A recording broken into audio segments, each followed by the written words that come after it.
Avant de plonger dans les récentes déclarations de Pep Guardiola, faisons un point rapide sur l'actualité autour du Real Madrid.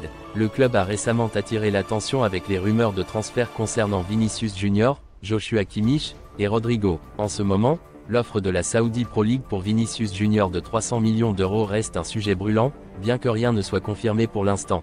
Du côté du Bayern Munich, le Real Madrid semble de plus en plus intéressé par Joshua Kimmich, avec qui les négociations progressent lentement. Kimmich pourrait être une option intéressante pour renforcer le milieu de terrain madrilène, surtout après des discussions lentes avec Liverpool pour Trent Alexander-Arnold.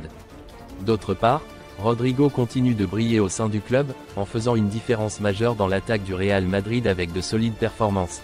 Si vous êtes fan du Real Madrid, n'oubliez pas de liker la vidéo et de vous abonner à la chaîne, ça prend 3 secondes et ça fait super plaisir. Commentez ci-dessous vos impressions sur la victoire dominante 3-0 du Real Madrid contre Brest. Qu'avez-vous pensé de leur performance ? Quel joueur vous a le plus impressionné? Passons maintenant à la récente victoire de Real Madrid 3-0 contre Brest en Ligue des Champions.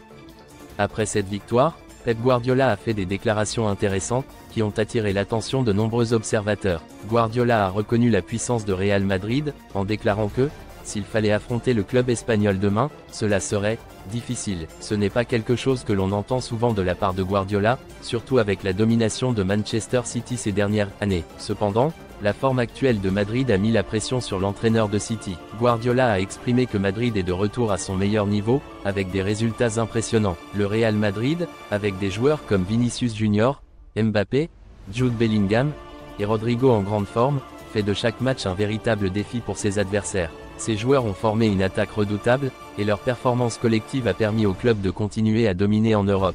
Guardiola, bien qu'habituellement confiant, a admis que Madrid représente un grand défi, une équipe qu'il ne sous-estimera jamais. Il connaît bien le pouvoir de Los Blancos, et il se souvient des 2 matchs dramatiques de 2022, lorsque son équipe de Manchester City a failli atteindre la finale de la Ligue des Champions, mais a été éliminée par une performance héroïque de Rodrigo. Mais l'histoire n'a pas pris la même tournure en 2023. Manchester City a finalement pris sa revanche en éliminant Madrid en demi-finale avant de remporter la Ligue des Champions. Cependant, Guardiola sait qu'un autre affrontement contre Madrid est toujours un défi. Le respect et la prudence sont les maîtres mots. Il a dit, nous allons bien nous préparer, être en forme, et essayer de créer des problèmes pour Madrid. Il se prépare à un duel ardu contre une équipe qui peut frapper à tout moment. Guardiola a aussi mentionné qu'il reste réaliste. Il sait que Manchester City doit encore progresser pour être à la hauteur de la puissance de Real Madrid, surtout avec la solidité et l'expérience des Madrilènes dans les grandes compétitions. Nous devons être prêts et faire face à un défi de taille, a ajouté Guardiola. Cette déclaration montre que, bien qu'il soit l'un des meilleurs entraîneurs au monde, Guardiola reconnaît que Madrid, avec son histoire et ses performances actuelles, reste un obstacle de taille. La prudence est donc de mise, et City devra tout donner pour éviter une nouvelle élimination. Le point intéressant ici est la manière dont Guardiola joue avec les attentes. Ces mots peuvent sembler prudents, mais il sait que chaque mot compte dans le cadre psychologique des grandes compétitions européennes. Manchester City et Real Madrid se connaissent bien, et chaque rencontre est un nouveau chapitre dans cette rivalité palpitante. Avec cette rencontre potentielle en perspective, la question demeure, est-ce que Manchester City réussira à stopper Real Madrid, ou la tactique de Guardiola montrait-elle que Madrid est en réalité le véritable favori?